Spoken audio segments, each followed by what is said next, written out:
रुको, कौन हो तुम और क्यों आते हो प्रतिदिन यहाँ? युवक, छोड़ मेरा मार्ग और मुझे जाने दे। बिना परिचय जाने नहीं दूंगा। परिचय चाहिए? हाँ, क्योंकि मैं महारानी का निजी अंगरक्षक हूं।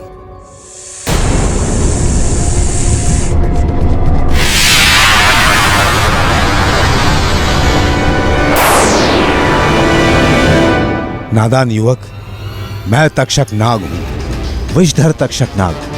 अपना हित चाहता है तो हट जा मेरे रास्ते से। क्षमा करना, मेरा कर्तव्य हटना नहीं, काम पर डटे रहना है।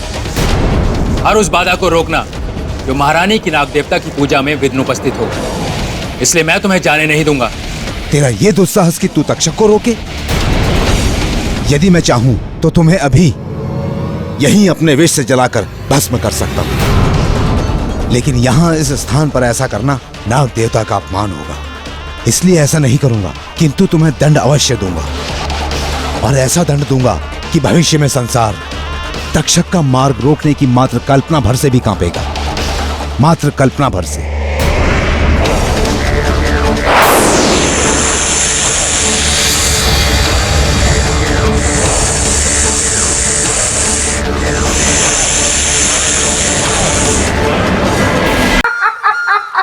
श्रीमान बेताल, आप ठीक तो हैं? यहाँ मेरे मित्र का शरीर तीर से घायल हो गया और आप पूछ रहे हैं राजन कि मैं ठीक तो हूँ?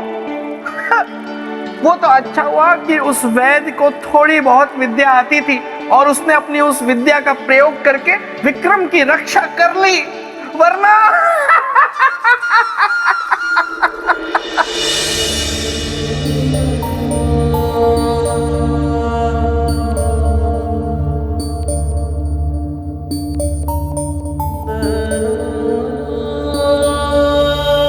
वैद्य जी। बेटे, मैं जितना उपचार कर सकता था मैंने कर दिया। अब बाकी ऊपर वाले के हाथ में है, क्योंकि तीर का विष इनके सारे शरीर में फैल चुका है। तो विष का प्रभाव कब खत्म होगा और इन्हें होश कब आएगा? प्रातः काल तक इन्हें होश आ जाना चाहिए। यदि होश न आए तो इनके सगे संबंधी को सूचित कर।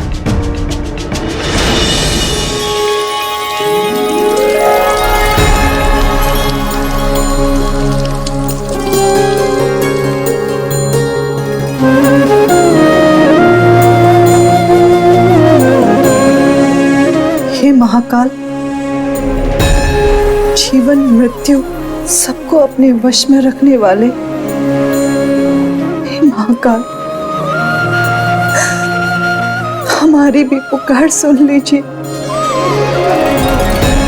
हमारे आंचल में हमारे सुहाग का जीवन डाल दीजिए, डाल दीजिए।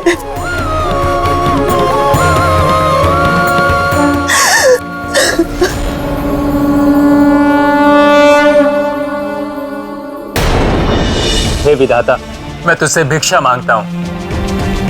मेरी जान बचाने वाले देवदूत को बचा ले। हे महाकाल,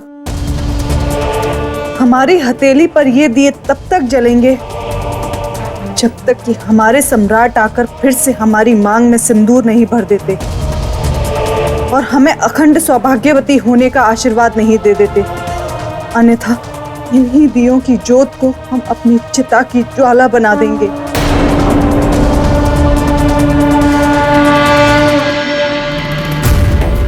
ओम त्र्यंबकं यजामहे सुगंधिं पुष्टिवर्धनम् उर्वारुकमिव बन्धनात् मृत्युर्मुक्षीयमामृतात्। ओम त्र्यंबकं यजामहे सुगंधिं पुष्टिवर्धनम् उर्वारुकमिव बन्धनात् मृत्युर्मुक्षीयमामृतात्। ओम त्र्यंबकं यजामहे सुगंधिं पुष्टिवर्धनम् उर्वारुकमिव बन्धनात् मृत्युर्मुक्षीयमामृतात्। हे महाकाल, ये कैसा है? ओम त्र्यंबकं यजामहे सुगंधिं पुष्टिवर्धनम् उर्वारुकमिव बन्धनात् मृत्युर्मुक्षीयमामृतात्। ओम त्र्यंबकं यजामहे सुगंधिं पुष्टिवर्धनम् उर्वारुकमिव बन्धनात् मृत्युर्मोक्षीयमामृतात्।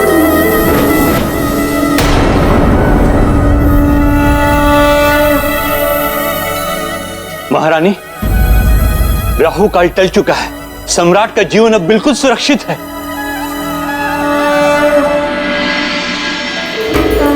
जय हो महाकाल, जय हो।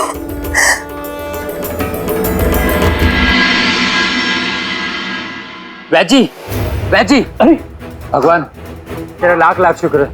आप खड़े क्यों हैं? आप बैठिए, आराम कीजिए। नहीं वैद्य जी, हम बिल्कुल स्वस्थ हैं। मृत्यु के मुंह से किसी को वापस लौटते देखना मेरे लिए तो पहला अनुभव है।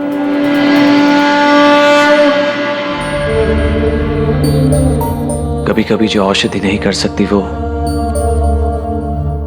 आराधना कर जाती है। अवश्य ही आपका जीवन प्रार्थना और आराधना का ही फल है।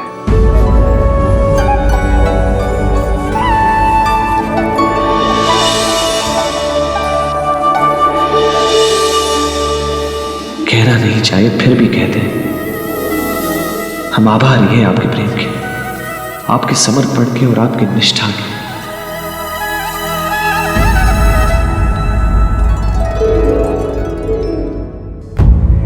आपका बहुत बहुत धन्यवाद बेटी। खुश रहो। हम पास के जंगल से कुछ औषधि लेकर आता हूं।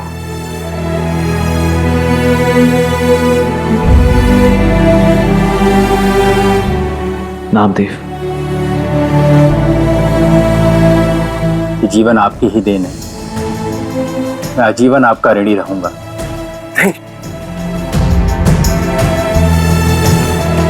ऋणी तो हम आपके रहेंगे। अपने जीवन की चिंता ना करते हुए आपने हमारे जीवन की रक्षा की। किंतु नामदेव, आप अभी भी संकट से मुक्त नहीं हो। सैनिक आपको अभी भी खोज रहे हैं। वे मुझे खोज कर भी नहीं ढूंढ पाएंगे। इस रात से मेरा मन उठ चुका है। मैं अपनी माँ को लेकर यहाँ से चला जाऊंगा। कहीं नहीं तो जंगल में ही चले जाएंगे, परंतु इस राज्य में कभी वापस नहीं आएंगे। कहीं और जाकर तो राजा से बच जाए, पर काल से नहीं। और काल से बचने का एक ही उपाय है, उस समस्या का अंत हो जिसके कारण तुम्हारे जीवन पर यह संकट आया है।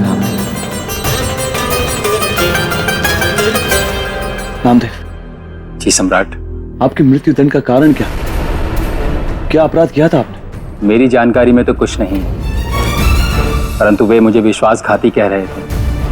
रानी को छुपाने की बात कर रहे थे। अब एक काम कीजिए, व्यास नदी के तट पर अपनी माता श्री के साथ हमारी प्रतीक्षा कीजिए। हम आपको वहीं मिलेंगे। जी सम्राट।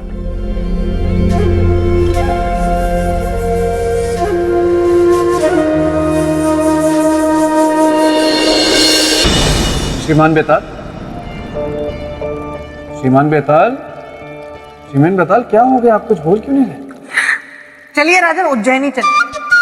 आम का मौसम आ गया है और मैंने सुना है उज्जैनी के आम बड़े मीठे होते हैं। हम दोनों मिलकर खाएंगे। और सोचिए ना, उज्जैनी की प्रजा आपको देखकर कितनी प्रसन्न हो जाएगी, और महारानी वल्लरी वो तो गद गद हो जाएंगी। चलिए चलिए उज्जैनी चलते हैं, घोड़ा निकालते हैं। नहीं श्रीमान बेताल, अभी ना तो आपकी परीक्षाएं पूरी हुई और ना ही मेरा संकल्प। और जब तक ये पूरे नहीं हो जाते तब तक मैं आम नहीं खाऊंगा। इसीलिए तो मैं चुप। मैं क्या मूर्ख हूं जो आपकी परीक्षाएं ले रहा हूं? आपकी मैं दादी या नानी हूं जो आपको कहानियों पे कहानियां सुना रहा हूं?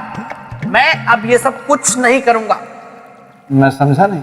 इसीलिए मैं आपको समझा रहा हूं।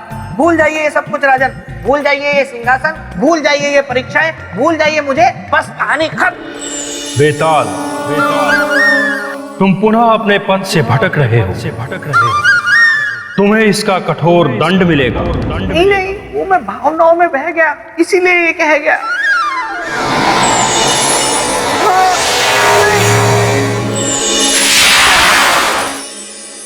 श्रीमान बेताल, कहाँ हैं आप? अरे यहाँ हूँ राजा बोस, यहाँ देखिए खेल हो गया है। कहाँ हैं? आपकी आवाज तो सुनाई दे रही है लेकिन आप नहीं दिखाई दे रहे। अरे यहाँ देखिए ना। श्रीमान बेताल, आपने अपना कद छोटा क्यों कर लिया? ये मेरी शक्ति है। मैं अपनी शक्ति से अपना कद कितना भी छोटा कर सकता हूँ और कितना भी विशाल का है। मुझ में बहुत सी ऐसी शक्तियां हैं जिनके बारे में मैंने आपको नहीं बताया राजा भोज। एक एक करके निकालता हूँ। कभी मैं शेर भी बन जाता हूँ, और जब मैं शेर बन जाता हूँ तो फिर आसपास कोई दिखाई नहीं देता। आप ये सब छोड़िए, आप सुनिए आगे क्या हुआ। अवश्य। मैं बड़ी कथा आपको छोटे कद से सुनाऊंगा। कैसे बचकर गया वो घुड़सवार? क्षमा करें महाराज, वो हमारे हाथों से बचकर अवश्य चला गया है, पर काल के हाथों वो नहीं बचेगा। हमने तीरों से पूरी तरह उसे भेद दिया है। राजन, परोपकार की रक्षा के लिए मेरे मित्र विक्रमादित्य अपने प्राणों को भी दांव पर लगा दिया, और नामदेव का जीवन बचाने के लिए अपने जीवन की आहुति देने से भी नहीं चूके, और रुद्र प्रताप के सम्मुख जाकर खड़े हो गए। सेनापति, उसका पकड़ा जाना महत्वपूर्ण था, उसका जीवित होना या मृत होना नहीं। यदि तुम लोग उसको पकड़ लेते तो नामदेव के उस षड्यंत्रकारी साथी से हम महारानी का पता लगा सकते थे। महाराज, महाराज,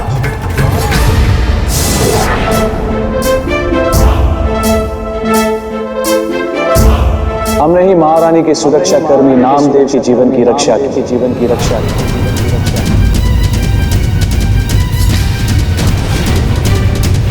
चक्रवर्ती सम्राट विक्रमादित्य, आप? हाँ, आपके जैसा धर्मिष्ठ, चरित्रवान, उदार और परोपकारी राजा, और आपने किया ऐसा षड्यंत्र? नहीं, तो इसे और क्या कहेंगे? मानवता महाराज, और इसी की खातिर हमने एक निर्दोष का जीवन बचाया, ताकि राजधर्म का दंड विधान प्रश्नों के घेरे में खड़ा ना हो। और अब अगर आपकी अनुमति हो तो एक सम्राट एक महाराज से प्रश्न पूछना चाहेगा। कैसा प्रश्न? नामदेव के मृत्यु दंड का प्रश्न। इतने कठोर दंड का कारण क्या था? उसका विश्वासघात, उसका छल, उसकी बदनीयती। जिस स्थान ने उसको समाज में सम्मान दिया, उसी स्थान का उसने सर्वनाश किया। अपहरण किया है उसने हमारी महारानी का, अगवा करके ले गया है वो हमारी अर्धांगिनी को। किंतु महाराज, इस बात को आप इतने विश्वास से कैसे कह सकते हैं कि महारानी का अपहरण नामदेव ने ही किया था?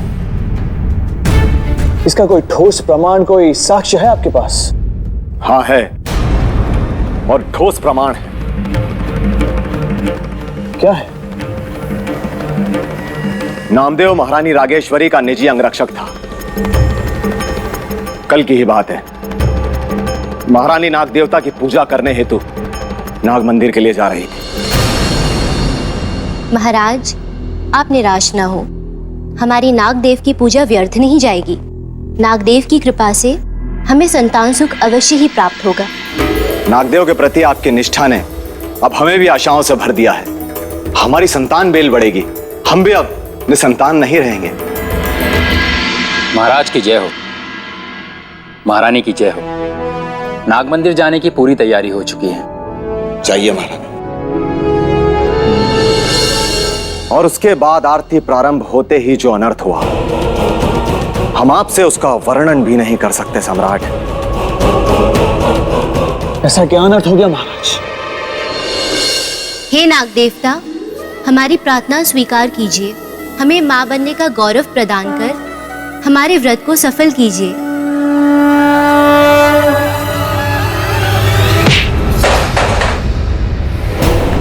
आपका व्रत अवश्य पूरा होगा महारानी, आप अवश्य मां बनेंगी, किंतु नागदेव की कृपा से नहीं, हमारी कृपा से। चलिए हमारे साथ। नामदेव, हमारा हाथ छोड़ो, होश में आओ। दासियों, सैनिकों को बुलाओ। आदेश नहीं महारानी, अनुरोध कीजिए, क्योंकि आदेश अब हमारा अधिकार है और उसका पालन आपका। और हमारा आदेश यह है कि अभी आप हमारे साथ चलेंगी।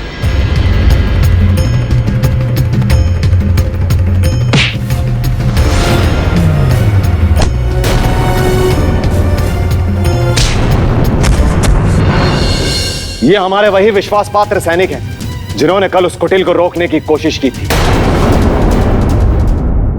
ये हमारे वही विश्वास पात्र सैनिक हैं जिन्होंने कल उस कुटिल को रोकने की कोशिश की थी। नामदेव का वैसा भयानक रूप हमने आज तक नहीं देखा सम्राट। और सम्राट, ना जाने उसमें इतनी शक्ति कहां से आ गई। हम लोग मानो उसके सामने चींटी थे। बोलिए, क्या आप भी आपको कोई प्रमाण चाहिए, कोई साक्ष्य चाहिए उसके विरुद्ध? महाराज, कभी कभी रस्सी को देखकर भी सांप का भ्रम हो जाता है। आप कहना क्या चाहते हैं? यही कि नामदेव निर्दोष है। मुझे आपकी इस बात से दुख कम और आश्चर्य अधिक हो रहा है कि आपके जैसा गुणी व्यक्ति ऐसी बात कर रहा है। नामदेव के समर्पण को, उसके कर्तव्य परायणता को आप देख भी नहीं पा रहे। महाराज, इसीलिए आपसे अनुरोध है कि हमारे आने तक नामदेव को दंडित करने का अपना यह निर्णय स्थगित रखिएगा। आशा है कि आप मान रखेंगे हमारी अनुरोध का। ठीक है, हम आपके आने तक प्रतीक्षा करेंगे। धन्यवाद। और महारानी रागेश्वरी के स्वागत की भी तैयारी करके रखेगा।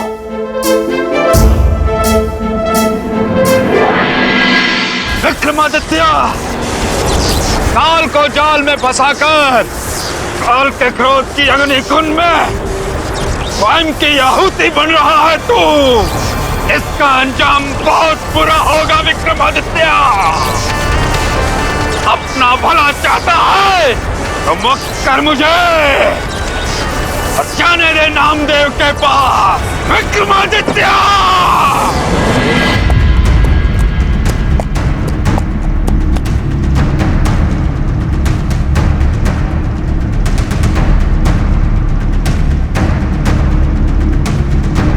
कहां से आ रहे हैं सम्राट? हमारे महाराज रुद्र प्रताप से मिलकर। तो उन्होंने मेरे अपराध के बारे में कुछ बताया? हाँ। क्या बताया? कि कल नाग मंदिर से महारानी रागेश्वरी का अपहरण तुम्ही ने किया था। नहीं सम्राट, ये सरासर झूठ है। मैं अपनी महारानी का अपहरण क्यों करूंगा? कल तो मैं राजमहल गया ही नहीं था नौकरी पर। हाँ सम्राट, ये सत्य कह रहा है। ये कल मेरे पास ही था। ये क्या कह रहे हो तुम? तो फिर नाग मंदिर में महारानी के साथ कौन था? कौन था जिसने तुम्हारा वेश धारण करके सभी को धोखे में रखा?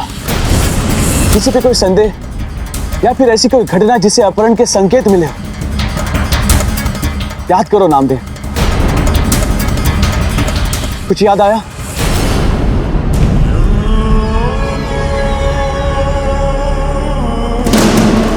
हाँ सम्राट, मुझे कुछ कुछ याद आ रहा है। क्या याद आ रहा है नामदेव? सम्राट, महारानी नागदेव की पूजा करने के बाद जब आरती आरंभ करती थी तो एक सर्प आता था और एकटक उन्हें देखता रहता था।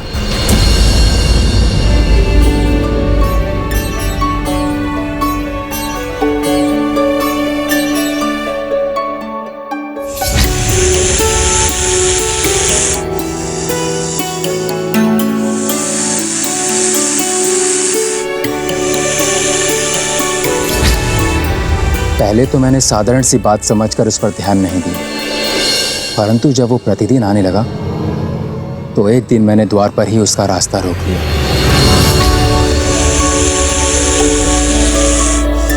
रुको, कौन हो तुम और क्यों आते हो प्रतिदिन यहाँ? युवक, छोड़ मेरा मार्ग और मुझे जाने दे। बिना परिचय जाने नहीं दूंगा। परिचय चाहिए? हाँ, क्योंकि मैं महारानी का निजी अंगरक्षक हूं।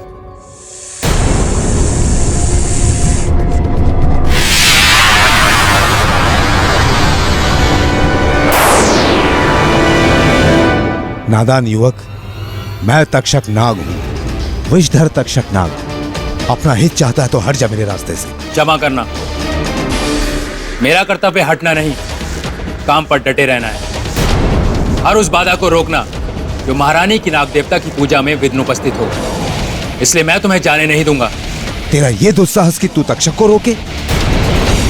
यदि मैं चाहूं तो तुम्हें अभी यहीं अपने विष से जलाकर भस्म कर सकता हूं।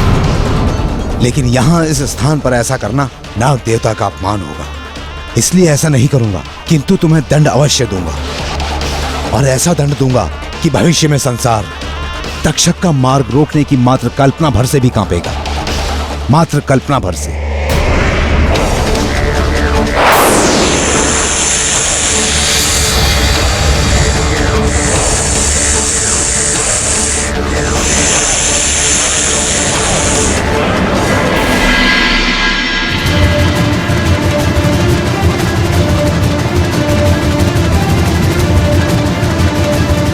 इसका अर्थ है कि तक्षक नाग के साथ तुम्हारी बहस हो गई। हाँ सम्राट, समझ गए।